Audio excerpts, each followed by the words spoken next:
Radical equations, they have a radical in them, a square root in this case. I've got a square root on each side of the equation. I picked one of the messier ones, and in fact it took me some careful work and careful study to get the right answer. I basically tried doing shortcuts, I know what I'm doing. I got a little overconfident, a little cocky, and I had to go back because I was not getting good answers. In fact, I wasn't even getting to the point where I was getting answers. I just had a messy equation. All the equations in your book that you have are not messy. This one looks messy. We're actually going to have to perform the squaring process twice. And you will see how we pick up an extra answer that doesn't work. Here we go. I have a radical here on this side. I have a radical here on this side. To get rid of those, I'm going to square both sides. This one's easy. I get the square root of this thing squared. It's just going to be that thing, 2x minus 3. On this one, though, I have this thing squared, which means I'm multiplying it times this thing again, square root x plus 7 minus 2. And I'm going to have to FOIL it.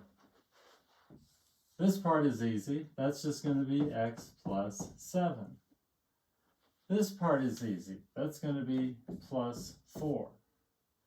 But this and this adds to minus 4 times the square root of x plus 7. If you don't see that right away, stop the video, look at it. Don't go any further until you are sure that what I've done here is correct. It is. But don't take my word for it. You do it. Now it's time to move everything that is not associated with this radical over to the other side, and we're going to have to do the squaring process again. So I'm going to first of all simplify this. This is equal to x plus 7 plus 4 is plus 11 minus 4 radical x plus 7. I'm going to move all of this over to the other side, subtracting x and subtracting 11. If I do it on one side, I must do it on the other side. And I get x minus 14 is equal to, this wipes out, negative 4 times the square root of x plus 7.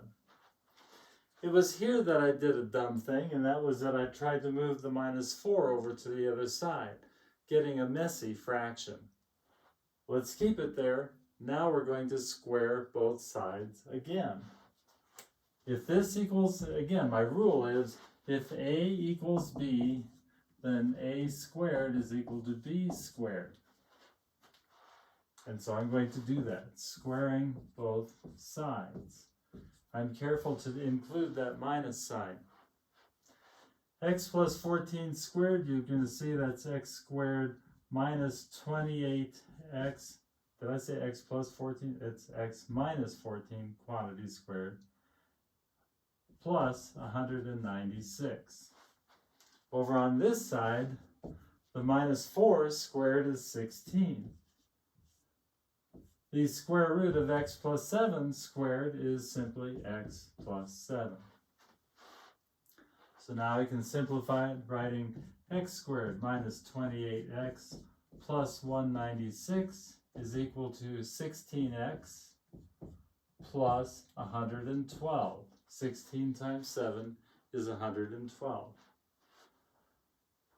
I want to get this equal to 0 so I can factor it or use the quadratic equation or whatever I can do to solve for x. So I'm going to subtract 112 from both sides. I'm going to subtract 16x from both sides. When I do that, I get x squared minus 44x. Let's see, 2 from 6 is going to be 4, 1 from 9 is 8, 1 from 1 is 0, so plus 84.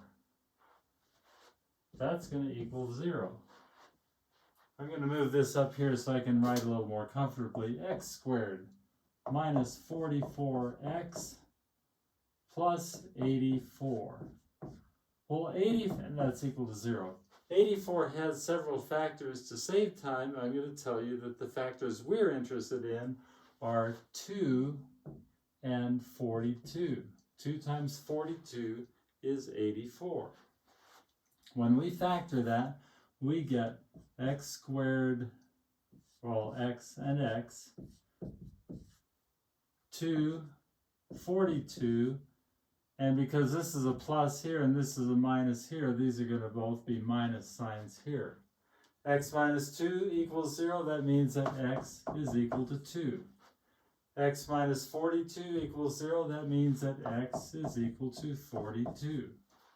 Now, let's check. Do both of these numbers work? We go back to our original equation. I'm going to erase this to make it a little easier to see.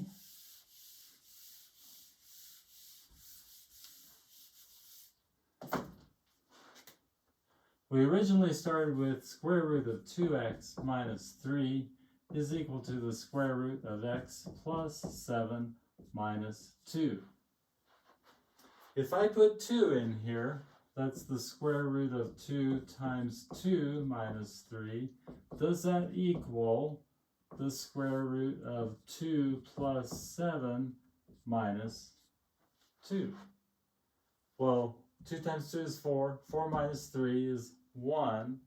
Square root of 1 is 1. Is 1 equal to, now 2 plus 7 is 9. Square root of 9 is 3. Is it equal to 3 minus 2? Yes. So this is a solution. But if I put 42 in for x, I'm going to have the square root of 2 times 42 minus 3. Is that equal to the square root of 42 plus 7 minus 2? 2 times 42 is 84. 84 minus 3 is 81. Well, this is looking good. Square root of 81 we know is 9. Is that equal to the square root of 42 plus 7? Oh, that's 49. That's also a very nice one. So, is 9 equal to 7 minus 2? No. This one doesn't work. It is a solution that we picked up with all that extra squaring that we were doing. We did it twice. But we did pick up a number that does work, and that's 2.